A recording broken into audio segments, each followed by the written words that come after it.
नमस्कार।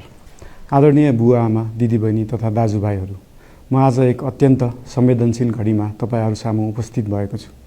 केही दिन अघि सुनसरीको देवानगञ्ज, सिराहा लगायतका स्थानमा भएको दुःखद घटना र त्यसपछि केही जिल्लाहरूमा उत्पन्न अशान्त वातावरणलाई लिएर नेपाल सरकार पूर्ण रूपमा गम्भीर र संवेदनशील छ।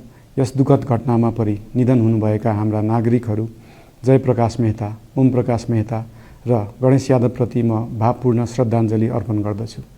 साथै शोक सन्तप्त परिवारजनहरूमा नेपाल सरकारका तर्फबाट गहिरो संवेदना व्यक्त गर्दछु। घटनामा परि घाइते हुनुभएका सम्पूर्ण नागरिकहरूको शीघ्र स्वास्थ्य लाभको कामना गर्दछु। घाइतेहरूको उपचारमा कुनै पनि प्रकारको कमी वा ढिलाइ हुन नदिन सम्बन्धित स्वास्थ्य निकायहरूलाई स्पष्ट निर्देशन दिइसकिएको छ। घटना भए लगत्तै सबै सुरक्षा निकायहरूले तत्काल घटनास्थलमा पुगेर परिस्थितिलाई सामान्य बनाउने, थप अप्रिय घटना हुन नदिने र शान्ति सुरक्षा कायम गर्ने प्रयास निरन्तर गरिरहेका छन्। घटनाको निष्पक्ष छानबिन गरी दोषीलाई कडा कानुनी कारबाही गर्न गृह मन्त्रालयले छानबिन समिति गठन गरिसकेको छ। म सबैमा विश्वास दिलाउन चाहन्छु कि यो छानबिन पूर्ण रूपमा निष्पक्ष र पारदर्शी हुनेछ। घटनामा संलग्न दोषी जो कोही भए पनि कानुनी दायरामा ल्याउन सरकार प्रतिबद्ध छ।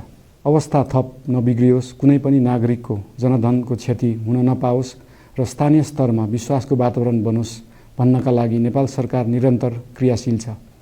परिस्थिति सामान्यीकरण गर्न केन्द्र स्तरमा सर्वदलीय बैठक आह्वान गरी गहन छलफल गरिएको छ।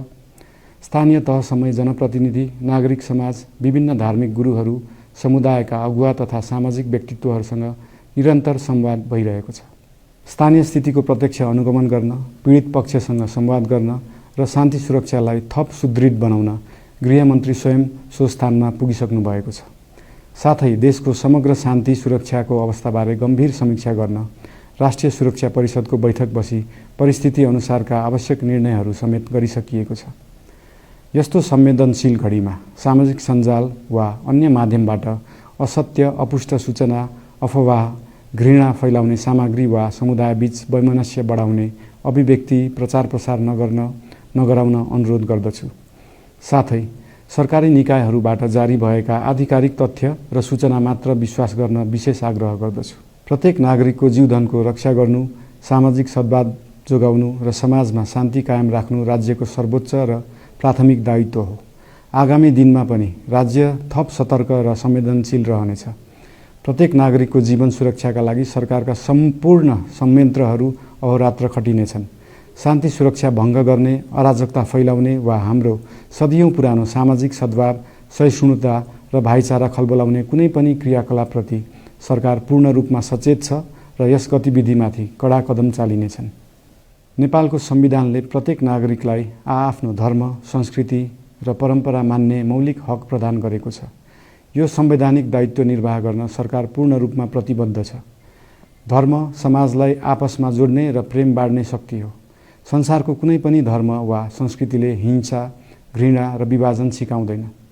सबै धर्मको मूल सार करुणा, दया, प्रेम र शान्ति नै हो। देशको कुनै एक स्थानमा भएको अनपेक्षित र दुःखद घटनालाई लिएर कुनै सिङ्गो समुदायलाई आरोपित गर्नु र देशका अन्य भूभागमा समेत त्यसको प्रतिशोधको आगो फैलाउनु कुनै पनि दृष्टिकोणबाट न्यायोचित वा न्यायसङ्गत हुन सक्दैन। आदरणीय बुवा आमा, दिदीबहिनी तथा दाजुभाइहरू, हाम्रो इतिहास साक्षी छ कठिनभन्दा कठिन र अप्ठ्यारो परिस्थितिमा पनि आपसी एकता, सहिष्णुता र विवेक नै हाम्रो सबैभन्दा ठूलो शक्ति बनेका छन्।